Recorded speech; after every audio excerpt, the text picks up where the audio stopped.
Sonido, sonido. ¿Se escucha bien? Sí, está bien. Hermano, buenos días para todos. Que el Espíritu Santo se glorifique en esta mañana y obre en el corazón de cada persona aquí reunida. Amén. Hay una realidad que nosotros encontramos en todas las escrituras y que va haciendo eco desde Génesis hasta Apocalipsis. Y es el hecho de que Dios ha dejado su palabra a su pueblo y que además esta palabra debe ser puesta por obra, obedecida por aquellos a quien Dios se la ha dejado. Cuando el Señor se tomó como pueblo suyo Israel y lo sacó de Egipto y después lo introdujo en la tierra prometida, dejándole así sus mandamientos para que estos vivieran en obediencia y en dependencia a Él, estos hicieron todo lo contrario y lo que hizo fue irse detrás de dioses falsos. Más adelante, en el tiempo de los profetas, la dinámica era la misma. Israel era consistente como pueblo de Dios y estaba llamado a guardar, a poner por obra los mandamientos que ya conocían. Sin embargo, todo el pueblo seguía persistiendo y persistiendo en no obedecer a Dios, lo que llevó a que Dios le enviara profetas con un mensaje claro de arrepentimiento a causa de sus pecados. Y vean cuán persistente era el pueblo de Israel en el Antiguo Testamento. Jeremías le predicó por más de 23 años seguidos sobre arrepentimiento y juicio y nada que obedecía. Ven que la dinámica es, esta mi palabra, obedézcanla. Israel, en el caso particular del profeta Jeremías, escuchó muchos años la palabra, muchos años llamando a que se arrepintiera, que cambiara y no obedecía. Es por eso que al final de la jornada en este pueblo lo que vemos es una deportación a otros países. Ahora, cuando vamos al Nuevo Testamento, la dinámica sigue siendo la misma. El pueblo de Dios que ha sido apartado por Dios para sí y que ahora tiene la particularidad de que cada uno que hace parte del pueblo de Dios tiene el Espíritu Santo. Cada persona entonces que hace parte de la iglesia en el Nuevo Testamento está llamado a ser obediente a los mandamientos de Dios. Así que para el creyente no basta solamente con conocer la doctrina, no basta con que sea un académico, un estudioso, sino que también debe ser obediente a la palabra. Y eso es precisamente lo que Pablo le va a mostrar a Timoteo en la porción de las Escrituras que estudiaremos en esta mañana. Vamos a 1 Timoteo capítulo 4, hermanos. Leemos la porción desde los versículos 6 al 8. 1 Timoteo capítulo 4, versículos 6 al 8. Síganme en sus Biblias, así dice la palabra de Dios. Si esto enseñas a los hermanos, serás buen ministro de Jesucristo, nutrido con las palabras de la fe y de la buena doctrina que has seguido. Desecha las fábulas profanas y de viejas. Ejercítate para la piedad, porque el ejercicio corporal para poco es provechoso, pero la piedad para todo aprovecha, pues tiene promesa de esta vida presente y de la vida venidera. Amén. El título para esta enseñanza es lo que se espera del ministro y de todo creyente. Lo que se espera del ministro y de todo creyente. Vamos a desarrollar dos puntos en esta enseñanza. Primero, firmeza en la verdad bíblica y segundo, una correcta práctica de la verdad. Veremos en primer lugar entonces, firmeza en la verdad bíblica. Ya sabemos que para tanto ministro como para creyente en general. Y segundo, una correcta práctica de la verdad. Veamos en primer lugar, firmeza en la verdad bíblica. Versículos 6 y 7 de 1 Timoteo capítulo 4. Si esto enseñas a los hermanos, serás buen ministro de Jesucristo, nutrido con las palabras de la fe y de la buena doctrina que has seguido. Versículo 7. Desecha las fábulas profanas y de viejas. Hasta ahí. Si hay un lugar donde el diablo nunca se cansará de atacar y de querer destruir, es el lugar donde se congrega la iglesia, el pueblo de Dios. Es allí donde envía a sus ministros para que estos entren y traten de influenciar a los creyentes con sus mentiras y se desvíen de la verdad. Es por eso que el apóstol Pablo, entendiendo esto y siendo inspirado por el Espíritu Santo, le escribe a Timoteo para que éste, como pastor de la iglesia de Éfeso, le advierta a sus hermanos del peligro que ha de venir. Por eso dice inicialmente, si esto enseñas a los hermanos. Y esta frase podría traducirse como si esto recuerdas o sugieres a los hermanos. Y la idea aquí no es que Timoteo le va a dar una orden o lo está obligando para que obedezca. No, lo que Timoteo debe hacer es de una manera amable, amorosa y con humildad persuadirlos a que ellos escuchen sus advertencias y tomen medidas. ¿Qué es lo que Timoteo debe advertir a los hermanos? Obviamente le va a decir, ahora leeremos el texto, que vienen falsas doctrinas para la iglesia. Seguramente ya estaban ahí en el ambiente, pero ya venían en el futuro. Primera Timoteo, capítulo 4, versículos 1 al 3, lo vimos la semana pasada. ¿Qué es lo que debe advertir Timoteo a sus hermanos?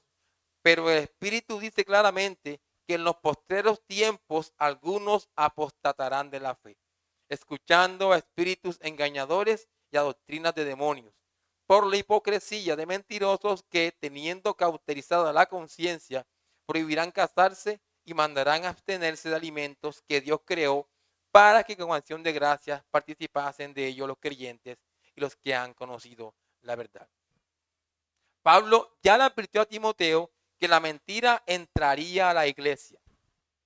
Pero además de eso, muchos que conociendo la verdad de Dios, escucharán a los falsos maestros sus mentiras y las creerán, llevando a que estos apostaten, es decir, se desvíen de la verdad, tomen otro rumbo. Gente dentro de la iglesia se sumergirán en el error y no conforme a eso atacarán a la misma iglesia. Eso es lo que va a pasar. ¿Por qué? Dice Pablo en Efesios capítulo 20, versículos 29 y 30. Sé que después de mi partida entrarán en medio de vosotros lobos rapaces. Pablo está hablándole aquí a pastores. Lobos rapaces que no perdonarán el rebaño, y de vosotros mismos se levantarán hombres que hablen cosas perversas para arrastrar tras sí a los discípulos. De la misma iglesia, de los mismos líderes, se levantarán hombres mentirosos. Pablo está advirtiendo a la iglesia, esto va a pasar a futuro en la iglesia. Otra cosa que quiero que noten, tanto en la primera carta del apóstol Pablo a Timoteo, como en la segunda carta, es el hecho de que él le dio mucha importancia al tema de las falsas doctrinas. En 1 Timoteo capítulo 1, versículo 3, Pablo le llama a la falsa doctrina diferente doctrina. En 1 Timoteo capítulo 6, versículo 3, se refiere a ella como otra enseñanza. En 2 Timoteo capítulo 3, versículo 8, el apóstol habla de personas corruptas de entendimiento, reprobadas en cuanto a la fe. Esta gente profesa la falsa doctrina.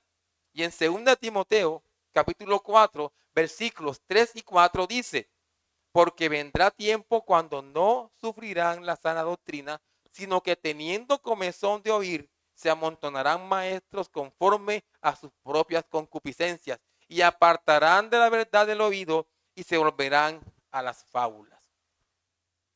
La iglesia va a ser fuertemente atacada por las falsas doctrinas. Es por eso la importancia del apóstol de avisarle a Timoteo sobre esta realidad y de cómo Timoteo debe advertir a sus hermanos sobre este peligro que habría de venir sobre la iglesia y que seguramente ya estaba sonando en el contexto. Tanto los falsos maestros como las falsas enseñanzas siempre han acechado a la iglesia para infectarla como cual virus mortal con sus mentiras. Siempre. ¿Por qué es importante que Timoteo advierta urgentemente sobre las falsas doctrinas a la iglesia? ¿Por qué es importante esto, hermanos?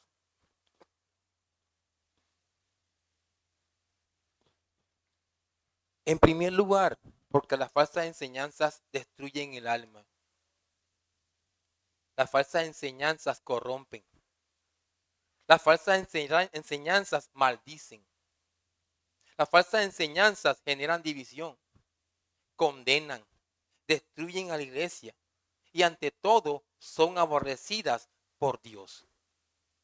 Y tanto es el odio de Dios por las falsas enseñanzas que aquellos que las promueven y las enseñan son llamados en las escrituras. Apenas diré unos cuantos nombres apenas.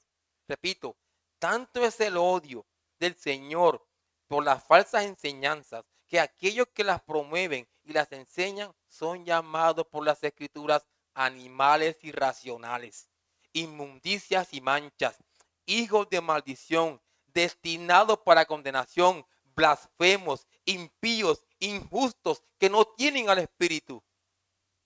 Con ningún otro nombre se puede nombrar a aquellas personas que procuran contaminar a la iglesia con falsas enseñanzas que el de malditos de Dios. Con ningún otro nombre. Son malditos de Dios. Son anatemas. Ahora, quiero llamar la atención de ustedes, hermanos, sobre quiénes son aquellas personas a las que Timoteo debe advertir. Dice el texto aquí, a los hermanos. Debe advertir sobre las falsas doctrinas a los hermanos, es decir, a los creyentes, a los que son parte del pueblo de Dios, a los que tienen al Espíritu Santo morando en sus corazones, aquellos que conocen la verdad del Evangelio. Y no solamente la conocen, no se conformen con el hecho de decir que conocen la verdad del Evangelio. Deben conocer la verdad del Evangelio, sino que también, hermanos, la creen. Y además, esta verdad ha transformado sus vidas. Eso es importante. La conocen, la creen y esa verdad ha transformado sus vidas. Además, esta verdad no se negocia. La verdad del Evangelio no se negocia. La verdad del Evangelio no se mezcla, no se le agrega ni se le quita a esa verdad. Es por eso que el creyente debe estar firme en esa palabra de vida y no ser en ningún momento niños fluctuantes llevados por cualquier viento de doctrina. Hermanos, es importante que entiendan que el camino para enfrentarse a la enseñanza falsa y diabólica es estando firmes en la verdad, firmes en la palabra de Dios, firmes en el Evangelio. Ese es el camino. Y esto significa tanto el conocimiento teórico de la verdad como también la parte práctica. Es decir, esa verdad que conozco y que ha transformado mi vida, debo hacerla notoria mediante un vivir santo. Como alguien diría, el conocimiento doctrinal no solo nos servirá para estar firmes en la verdad del Evangelio, sino que también será útil para confrontar la mentira de tal manera que no nos dejaremos de engañar cuando éste aparezca. Por eso es importante entender que para estar atento a las mentiras que entren a la iglesia, no debemos tener un doctorado en herejías, no, sino que bastará con estar firmes en la verdad. Entonces queda claro que la tarea de Timoteo y de todo pastor en la iglesia ante el error es denunciarlo y contradecirlo. Segundo, enseñar la verdad y tercero, practicar la verdad. Esa es la manera como Timoteo debe enfrentar el error y toda la iglesia. Denuncia el error, lo contradice, conoce la verdad y practica la verdad. Porque una de las características, hermanos, de la falsa enseñanza, de esas mentiras, es que la persona nunca va a honrar a Dios con esa vida mentirosa. Y si yo estoy en la verdad, lo que yo debo hacer con esta verdad en la que he creído es vivir para la gloria y honra de Dios. ¿Ven la diferencia que hay? Esto debe hacer Timoteo. Si Timoteo hace esta tarea de advertir a la iglesia, será un buen ministro de Jesucristo. Si Timoteo hace la tarea de advertir a la iglesia, será un buen ministro de Jesucristo. Y aunque hoy en día se evalúa a los ministros del Señor por el tamaño de la iglesia, si entre más grande es un buen ministro. Así se evalúa hoy su popularidad, sus estudios, entre más doctorados tenga, es el mejor ministro. El número de libros que ha escrito, su programa de radio, su programa de televisión, incluso el número de likes o vistos que tenga. Hoy se evalúa a un buen ministro así. Aunque estos aspectos tengan cierta importancia, no son los criterios bíblicos para evaluar a un buen ministro de Jesucristo. No son.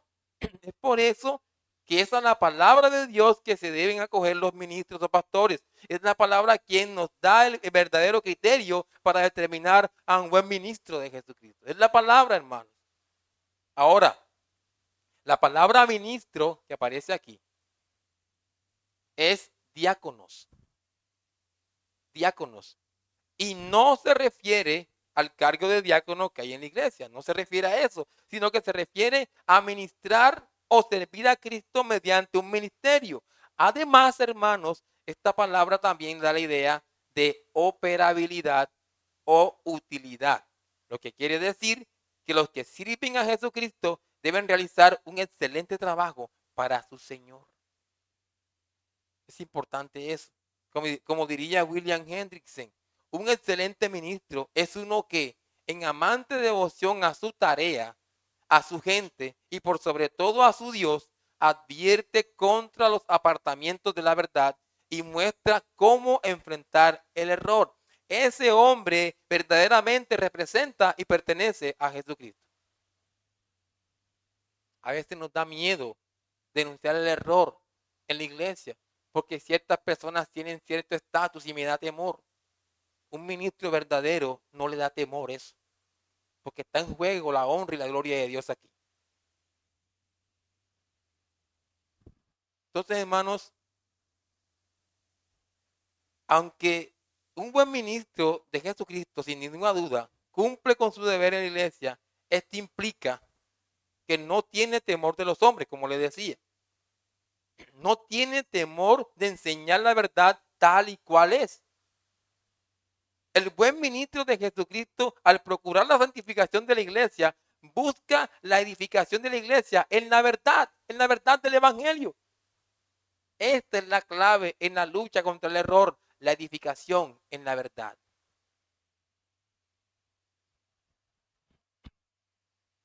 Timoteo cumple con su deber en la iglesia.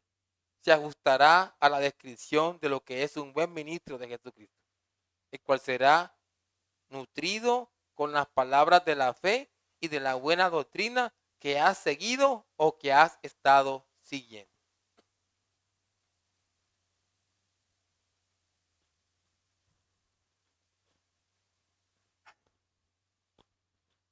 Repito, si Timoteo se cumple con su deber en la iglesia, se ajustará a la descripción de lo que es un buen ministro de Jesucristo, el cual será, que es la siguiente porción, nutrido con las palabras de la fe y de la buena doctrina que has seguido o que has estado siguiendo. Esta frase puede ser traducida de la siguiente manera: educado o capacitado continuamente por las verdades de Dios y cuyos efectos son duraderos en el tiempo.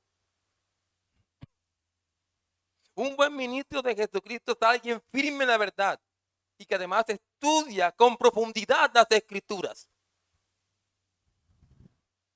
Así como el alimento físico lo necesita nuestro cuerpo para sostenerse y poder desenvolverse en el día a día, de igual manera un buen ministro de Jesucristo necesita en todo momento leer la palabra, estudiar la palabra, meditar en la palabra, dominar el contenido de la palabra. Y en ese sentido, solo en ese sentido será útil al Señor. Es por eso que Pablo dice, nutrido con las palabras de la fe. Lo cual se refiere a todo el conjunto de la verdad cristiana que encontramos en las Escrituras. Segunda Timoteo capítulo 3. Segunda Timoteo capítulo 3, versículos 15 y 16. Toda la Escritura es inspirada por Dios y útil para enseñar, para redarguir, para corregir, para instruir en justicia, a fin de que el hombre de Dios sea perfecto, enteramente preparado para toda buena obra. Si las Escrituras sirven para esto, el buen ministro de Jesucristo las debe conocer. Como diría un comentarista, el asunto no es cuán buen comunicador es un hombre o cuán bien conoce la cultura y los asuntos contemporáneos, ni siquiera cuán bien conoce los problemas particulares de su rebaño. El asunto es cuán bien conoce la palabra de Dios. Ese es el asunto. Y este conocimiento debe ser tal que no tendrá ninguna duda con las verdades bíblicas. De allí que Pablo diga que también será nutrido de la buena doctrina que ha seguido. Ahora, buena doctrina implica que cuando un ministro como Timoteo tiene clara la verdad del evangelio en su vida y además vive en consecuencia, eso se debe a una correcta interpretación de estas verdades. Así como Dios quiere que sea entendida su palabra, así es entendida por Timoteo y así la debe entender todo creyente y todo ministro. Por eso hay que estudiarlas. Es por eso, mis hermanos, que una cosa son las doctrinas de los hombres y de los demonios. La Biblia habla de doctrina de demonios y doctrina de hombres. Y muchos la siguen. Muchos siguen estas doctrinas diabólicas y humanas. Y otra cosa es la verdadera doctrina de Dios, aquella en la que Timoteo creyó y se sostuvo. Según Timoteo 2:15 dice, procura con diligencia presentarte a Dios aprobado como obrero que no tiene de qué avergonzarse, que usa bien la palabra de verdad. Usar bien la palabra de verdad implica interpretarla correctamente, comprenderla como es. Ahora, es importante entender que Timoteo no era un impostor. No era un impostor.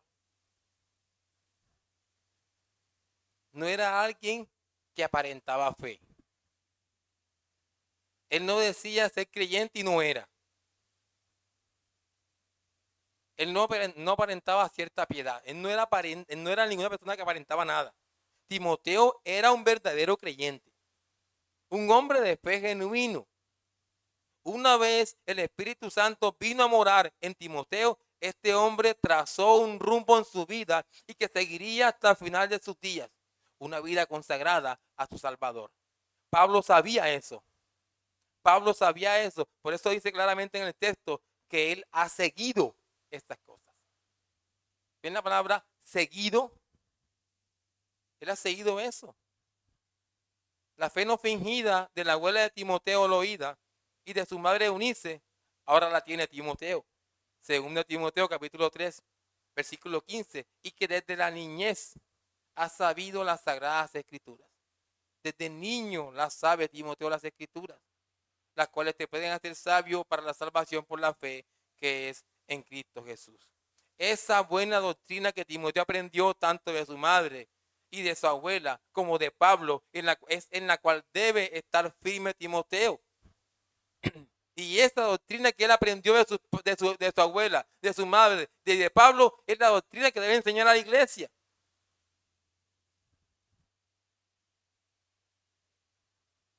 Ahora, otra cosa que sin ninguna duda vemos en un buen ministro de Jesucristo es que evita las falsas enseñanzas. Él las evita.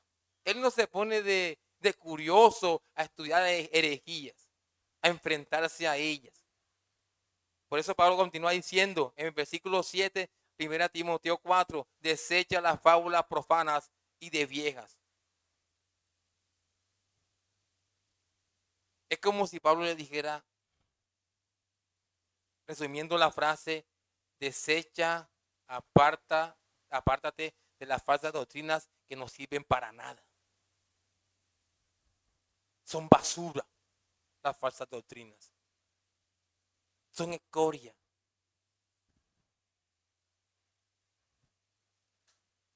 Una cosa que tiene un buen ministro de Jesucristo, y es que está comprometido con el estudio serio de la palabra de Dios.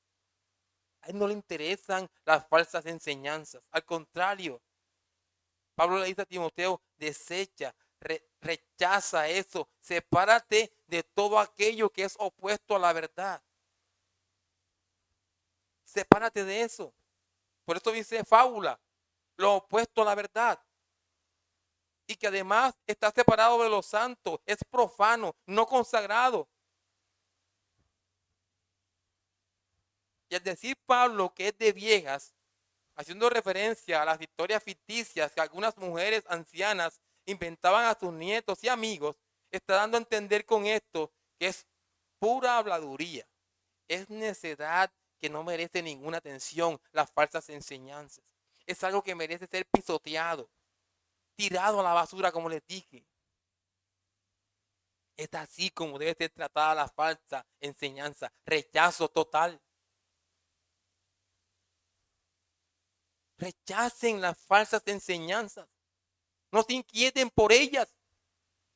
Inquiétense por sumergirse y afirmarse en la verdad.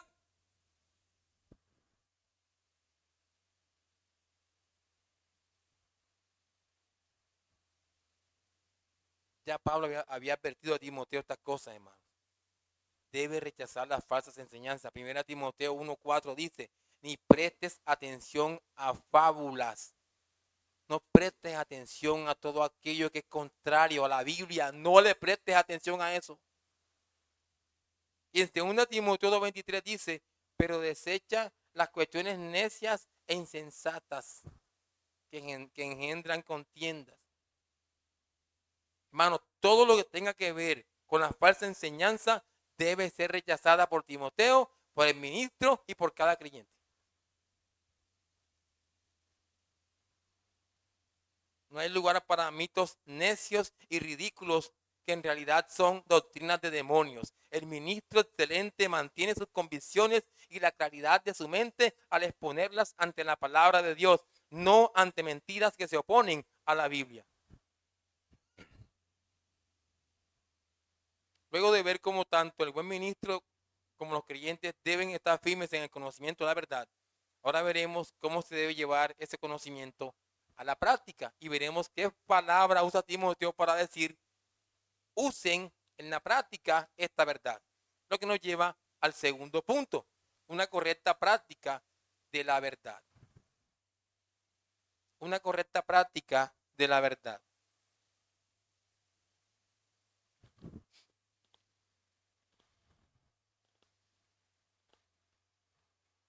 Primera Timoteo, capítulo 4, versículo 7. La segunda parte del versículo 7 dice, ejercítate para la piedad.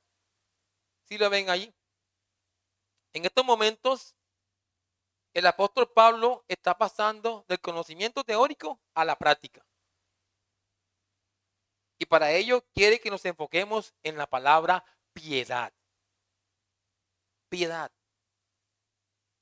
La piedad expresa la realidad de la reverencia y la genuina virtud espiritual. Es una actitud y respuesta correcta hacia el verdadero Dios.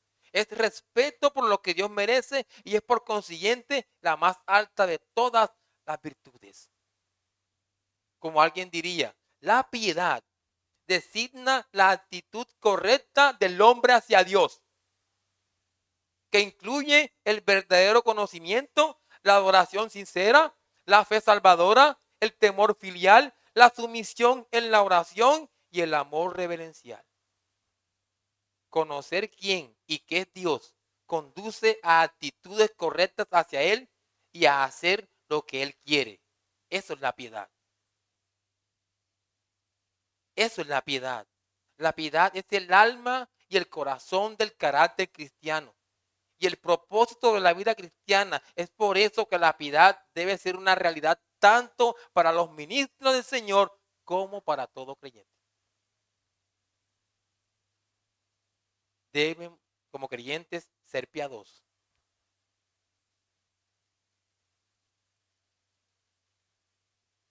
Ahora, Pablo dice a Timoteo, ejercítate para la piedad. Es decir, practica o entrena para la piedad. Imagínense. Esta palabra ejercítate habla del entrenamiento riguroso, extenuante, de mucho sacrificio que experimenta un deportista. ¿Y cómo era eso? En el gimnasio que había en la ciudad de Éfeso y en cada gimnasio de las ciudades paganas, los jóvenes entre 16 y 18 años dedicaban habitualmente mucho de su tiempo al entrenamiento físico, mucho. Esto era esencial ya que la vida en estos días implicaba mucha actividad física por los juegos que había y las competencias.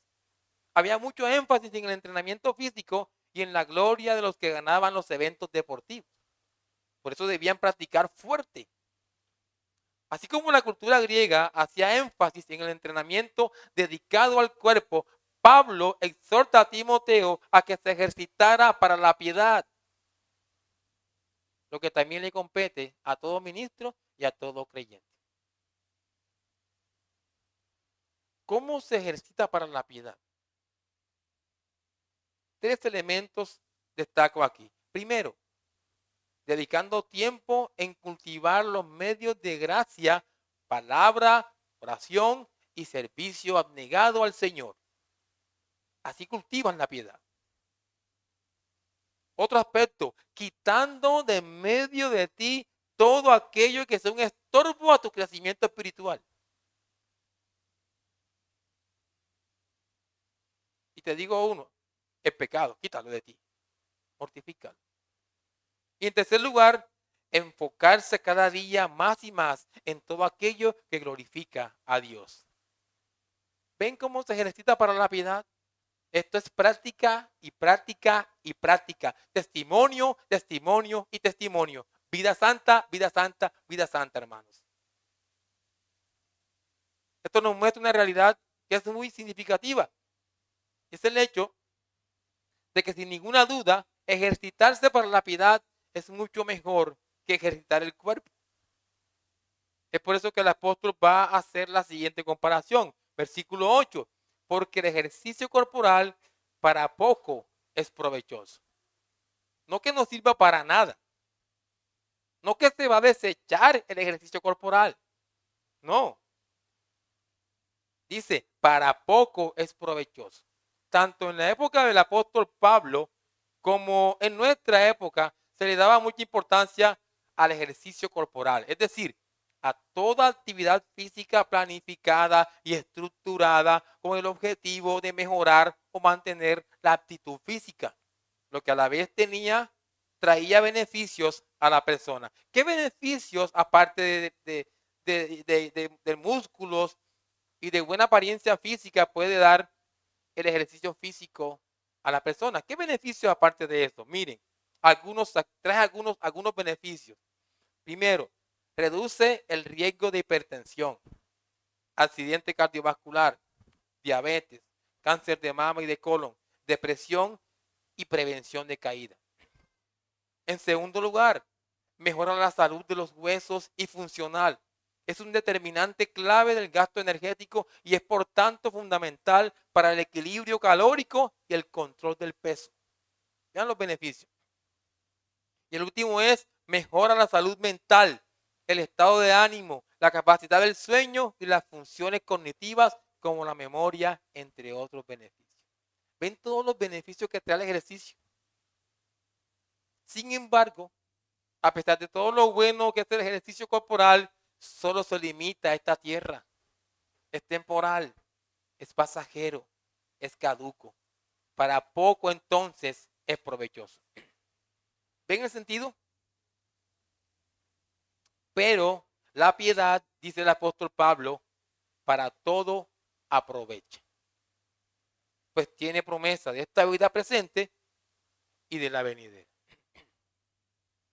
A diferencia del ejercicio corporal, la piedad es provechosa tanto para el cuerpo como para el alma. Es decir, se puede disfrutar de una vida en la tierra testificando de Dios, sirviéndole, glorificándole en el día a día, pero también viviendo con una mirada más allá de las cosas de esta tierra, porque se va a llegar a la eternidad. Se va a llegar a la eternidad. Es por eso que Pablo aclara esta idea diciendo, pues tiene promesa de esta vida presente y de la venidera. ¿Qué promesas tiene el creyente de parte de Dios y que a diario es partícipe de ellas? La presencia de Dios en su vida, su amor, su paz, su gracia, su cuidado etcétera, hermanos. Es una realidad hermosa que nos está mostrando algo, nos está diciendo algo más grande viene para ti, creyente, y que te espera en la eternidad. ¿Ven la piedad? ¿Ven lo significativo que es poner en práctica el evangelio? No pierdan el tiempo con el pecado, hermanos. Apártense del pecado, mortifíquenlo. Humíllense ante Dios. Disfruten lo que viene para ustedes en la eternidad, viviendo santamente para Dios. Dios ha prometido estas cosas y Él siempre cumple sus promesas. Y esta vida que Dios concede y que sobrepasa a toda otra bendición en valor es tanto para el presente como para el futuro. Tanto para la edad presente como para lo venidero, hermanos. Nos espera la gloria. Nos espera la gloria. Y esta es la realidad de todo creyente. Amén. Ahora, sin duda alguna, correr la carrera cristiana no es para todos. Correr la carrera cristiana no es para todos, hermanos. En la vida de fe, muchos comienzan con una gran fuerza. Pero a medida que va avanzando el tiempo, el diablo va ahogando la palabra en algunos. Y se quedan. Los problemas y las dificultades se encargan de otros que también se van quedando. Y los afanes de la vida terminan de sacar lo que faltaba.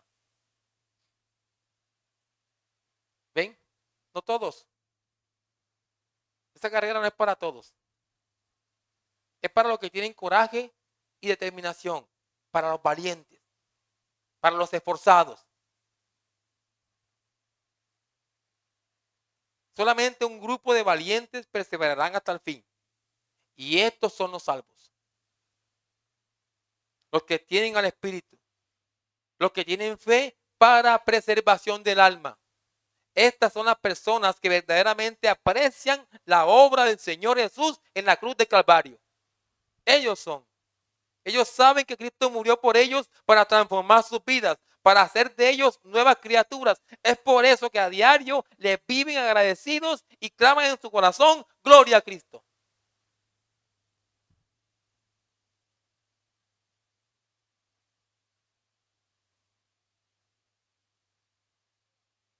Apliquemos la enseñanza de hoy para terminar, mis hermanos. Apliquemos. A manera de aplicación, les voy a dar 3 cosas que no pueden ir separadas la una de la otra en sus vidas. No pueden separarse. No pueden separarse.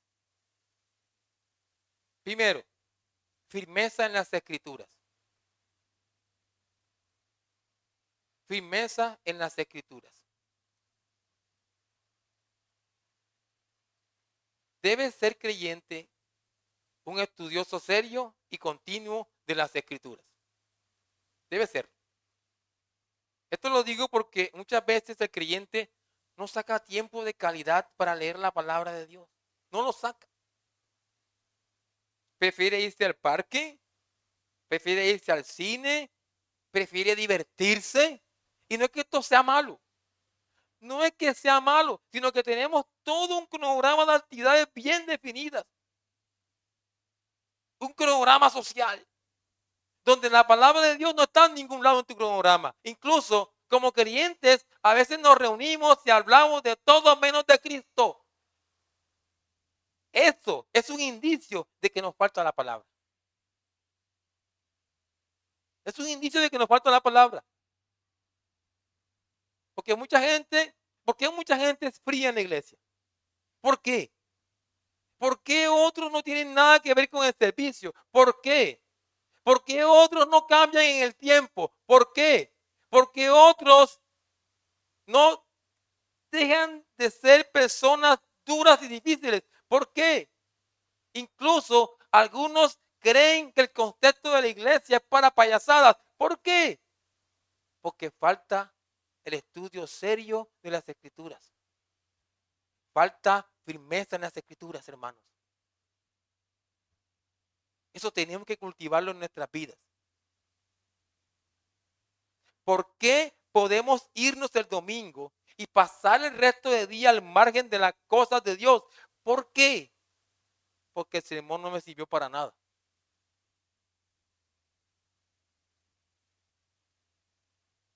Eso no debe suceder. Eso no debe suceder. Somos cristianos. Y a nosotros nos gustan las cosas de Cristo.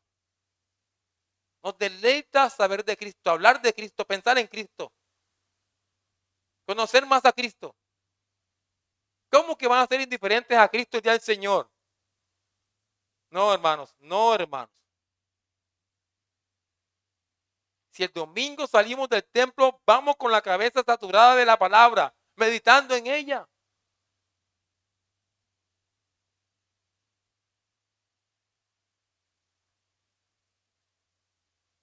Así que, hermanos, hay que estar firmes en las escrituras. Fomenten cada día en sus vidas. Fomentemos cada día en nuestras vidas estudios serios de la palabra. Quitémosle tiempo a la diversión y agreguémoselo al estudio de las escrituras, porque lo necesitamos, hermanos, todos nosotros.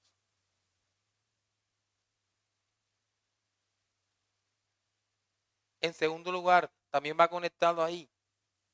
Hay que poner en práctica la palabra de Dios en sus vidas. ¿Saben lo que implica un estudio serio de las escrituras, hermanos? Una vida piadosa enseguida. Estudio serio, no me refiero a leerme 50, a leer la Biblia 20 horas seguidas. No, hermanos, cualquiera puede hacer eso.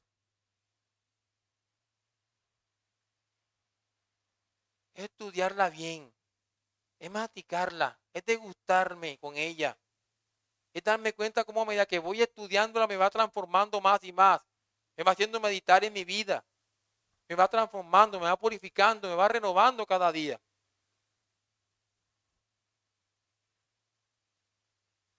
Entonces, hay que poner en práctica la palabra de Dios, hermanos.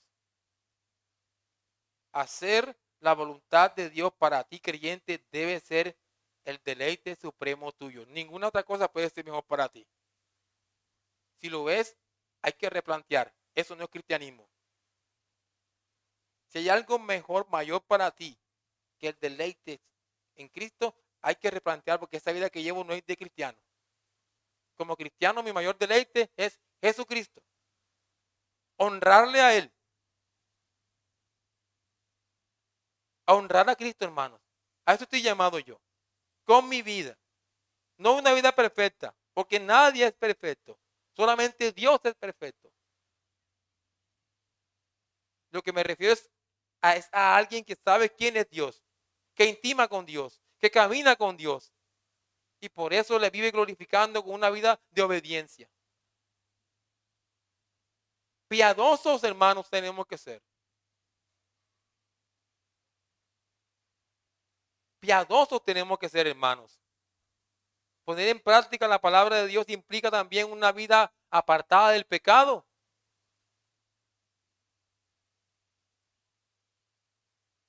El pecado tiene que dejar de ser tan dulce para nosotros. Todos tenemos que cambiar.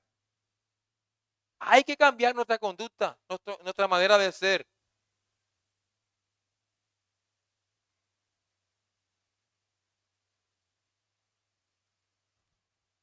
Hay que cambiar, hermanos. Porque la vida piadosa tiene promesa para la vida eterna, no la vida impía.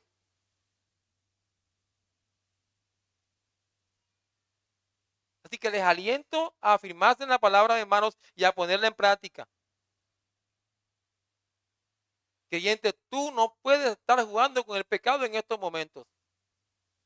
No puedes. ¿Por qué? Porque el pecado ofende a Dios. El pecado ofende a Dios. Eso debe ser suficiente para ti, para compungirte, para causarte dolor en tu alma.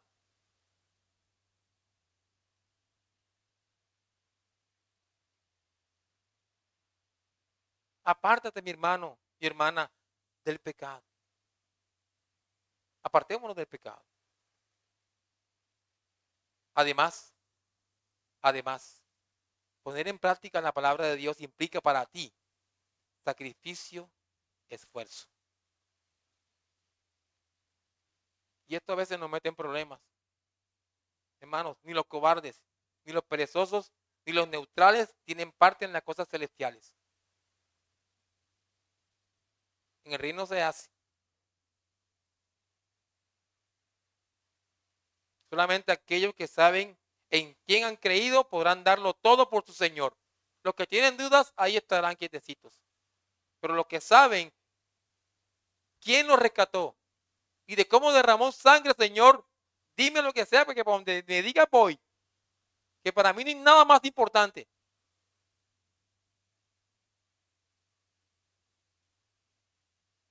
Cuando mi Señor me habla, no hay pero que valga. Ese es el carácter de alguien que verdaderamente practica la palabra.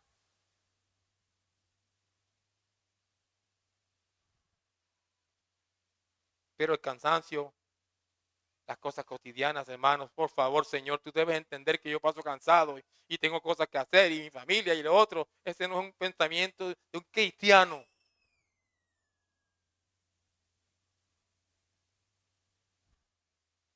Habla, Señor, que tu siervo escucha. Ese es el espíritu, esa es la actitud. No tiene dudas de coger para donde el Señor lo mande y de hacer lo que glorifica a su Señor. Somos extranjeros, hermanos, estamos de paso en este mundo. Aprovechemos el tiempo honrando y obedeciendo a nuestro Señor. Hermanos, poner en práctica la palabra de Dios es lo mejor. Es lo mejor. ¿Por qué digo que poner en práctica la palabra de Dios es lo mejor? Porque a pesar de todas las dificultades, problemas, adversidades que tenga creyente, nos espera la gloria eterna. ¿Qué es mejor que eso? ¿Qué es mejor que eso? Dígame, hermanos. ¿Qué cosa de este mundo pasajero, caduco y temporal es mejor que eso? Nada, hermanos. Entonces, a poner en práctica la palabra, mis hermanos. Y recuerde que en este caminar no está solo. Miren, somos un grupo grande de personas, tenemos que ayudarnos entonces, donde nos damos la mano para levantarnos cuando se cae alguno. Y seguimos todos juntos, a nadie dejamos, a nadie se queda aquí en este camino. Ninguno está solo, hermanos. Es importante entonces que como iglesia nos centremos en la gloria de nuestro Dios y todos caminemos hacia el mismo horizonte. Y la tercera cosa que quiero que también unan es estar firme contra las mentiras. No podemos separar estar firme en la verdad, practicar la verdad y estar firme contra la mentira. No se puede separar. Todo esto va junto. Si tu iglesia está firme en la verdad, si la iglesia está firme en la verdad y a diario la practica, será muy difícil que las falsas mentiras, que las falsas enseñanzas entren. Será muy difícil.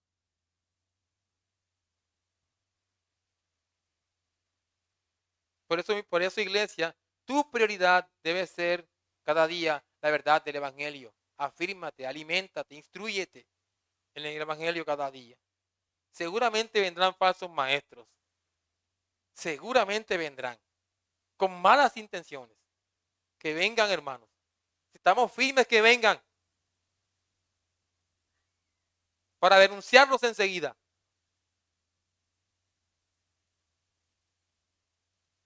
Entonces, hermanos, vendrán. Esos hombres son enviados del diablo. Vienen a destruir la iglesia.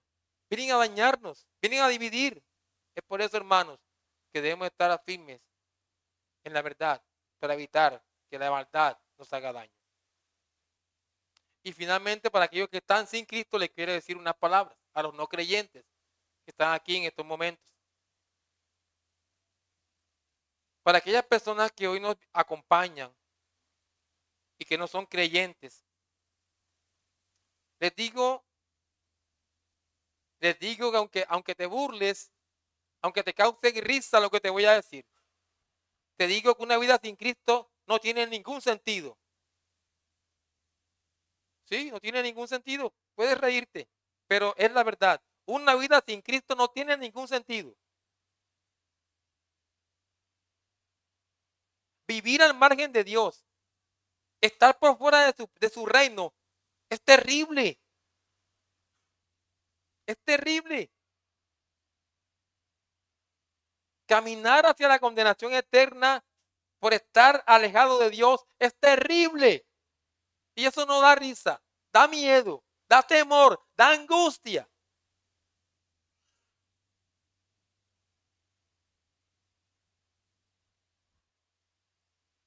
Tú no sabes quién es Dios. Tú no sabes quién es Dios. Es por eso que lo desobedeces. No lo respetas. No le temes. ¿Sabes por qué? Porque eres un esclavo del pecado. Eres un esclavo del pecado. Y a causa de tus pecados lo deshonras.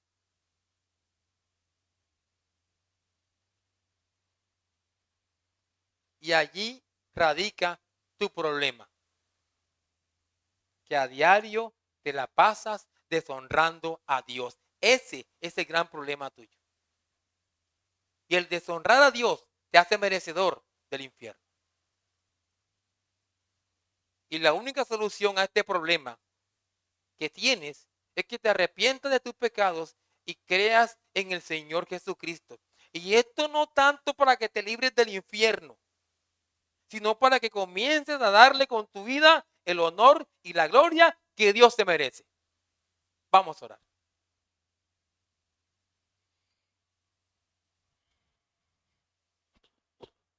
Amado Señor y Dios, te damos gracias en esta mañana por tu palabra.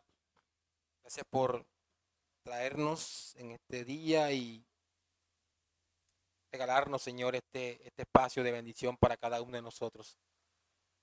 Ruego para que el Espíritu Santo haya hecho la obra de cada uno, Señor. Tanto, tanta necesidad tenemos de ti, Dios. Rogamos para que nos transforme, nos depure, nos purifique cada día para que nuestra vida sea conforme a la piedad, Señor. Y a diario te honremos y te glorifiquemos. Gracias por todo, mi Señor. Que la alabanza y la gloria siempre sea para ti. Te rogamos todas estas cosas en el nombre de Cristo. Amén.